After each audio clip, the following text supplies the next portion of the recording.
Assalamualaikum warahmatullahi wabarakatuh. Apa kabar sahabat-sahabat semua? Salam literasi, semoga sahabat-sahabat dalam keadaan sehat. Bertemu lagi dengan saya Aditya Firdaus Official, channel yang membagikan kepada sahabat-sahabat tutorial dan tips untuk kemudahan tugas sahabat-sahabat semua. Di kesempatan kali ini saya akan mencoba memberikan tutorial atau tips terkait bagaimana cara membuat simpulan yang baik. Apabila sahabat-sahabat belum mengetahui bagaimana cara membuat kesimpulan, silahkan sahabat-sahabat tonton video ini sampai selesai. Apa itu simpulan? Simpulan dalam bahasa Inggris itu adalah conclusion, dalam bahasa Arab itu natijah. Ada beberapa mahasiswa yang seringkali keliru dalam memahami simpulan. Diartikan simpulan itu sebagai ringkasan dari suatu materi, ringkasan dari bab 4, ringkasan dari hasil temuan, dan juga pembahasan. Maka cara dilakukan adalah bagaimana mengkopikan apa yang ada dalam isi hasil temuan ke dalam isi simpulan. Kata Nah, itu adalah kekeliruan yang tidak boleh terjadi. Karena simpulan atau conclusion itu adalah is not about data and fact. Conclusion is not about data and fact. Kesimpulan bukan hanya berbicara data hasil temuan dan juga fakta, but about the meaning behind them, tetapi apa makna yang berada di belakang fakta dan data tersebut. Kalaulah pendahuluan berfokus kepada apa masalah yang akan dikemukakan, maka dalam simpulan ini dia fokus kepada hasil temuan yang didapat dan mencari apa makna di balik itu semua. Nah, itulah simpulan. Untuk lebih jelasnya mari kita membuat contoh. Contoh membuat simpulan, ya ingat kalau membuat simpulan itu fokusnya kepada hasil temuan. Di sini saya akan meneliti siapa itu Pak Ahmad. Pak Ahmad ketika sampai Satpam bicara bahwasanya Pak Ahmad sedang di ruangan pimpinan perusahaan. Dengan wawancara dan tanya kepada Satpam saja saya sudah tahu hasil temuan yang pertama bahwasanya Pak Ahmad sebagai pimpinan perusahaan. Sudah sampai ke depan ruangannya ada sekretaris. Saya bertanya, ada Pak Ahmad? Sekretaris berbicara, Pak Haji Ahmad sedang keluar. Dari situ saya akan mengetahui bahwasanya Pak Ahmad sudah haji. Gitu ya. Silahkan coba tanya ke supirnya di lantai bawah. Ternyata sedang berangkat memakai mobil yang ketiganya.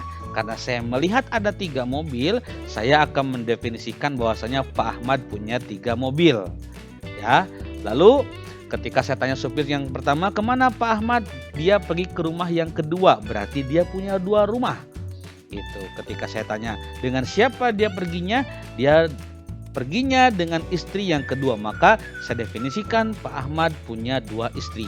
Ketika saya tanya kemana perginya, dijawab sama supirnya sedang olahraga main golf di lapangannya sendiri. Oh, saya tahu bahwa berarti Pak Ahmad punya lapangan golf.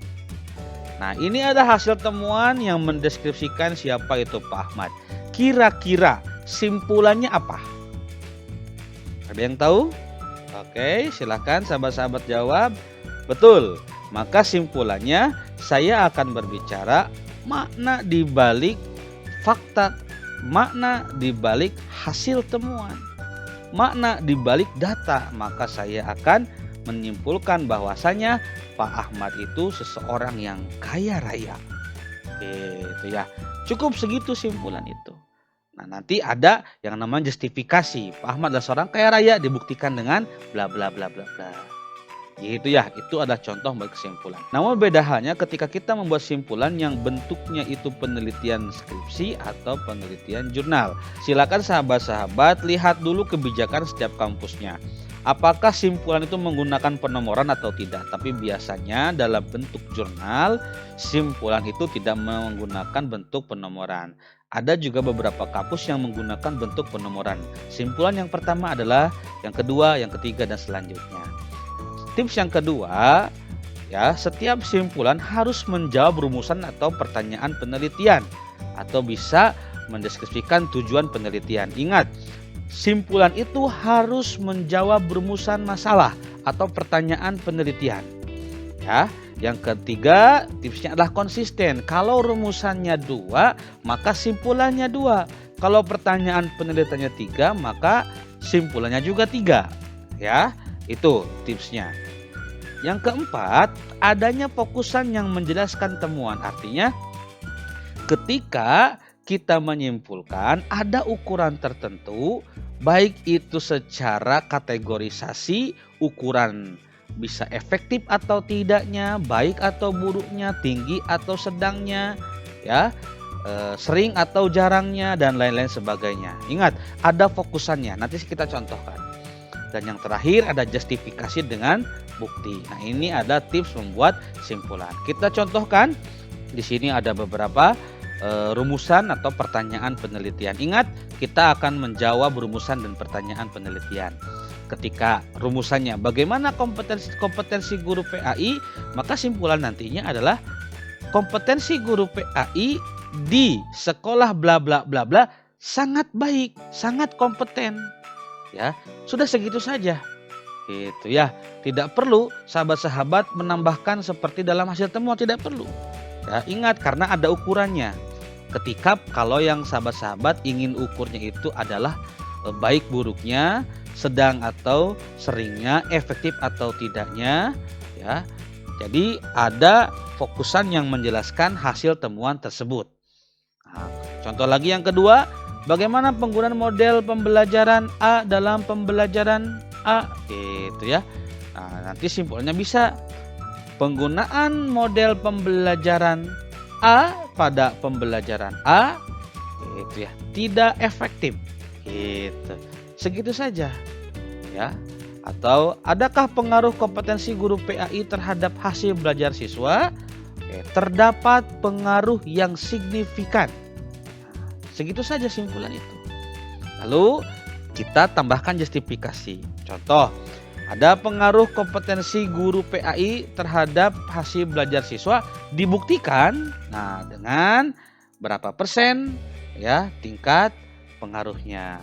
Atau tadi, penggunaan model A dalam pembelajaran A tidak efektif, gitu kan, dibuktikan dengan berapa persen ya respon siswa terhadap model tersebut.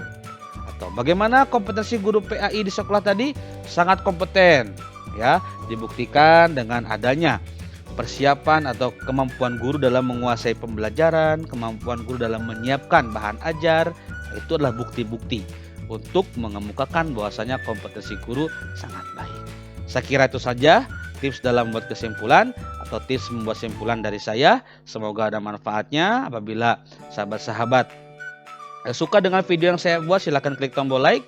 Apabila sahabat-sahabat ingin bertanya atau ingin request video tutorial, silahkan tulis di kolom komentar. Apabila sahabat-sahabat tidak ingin ketinggalan dengan video terbaru dari saya, silahkan klik tombol subscribe. Terima kasih. Wallahul muwaffiq ila aqwamit thoriq. Wassalamualaikum warahmatullahi wabarakatuh.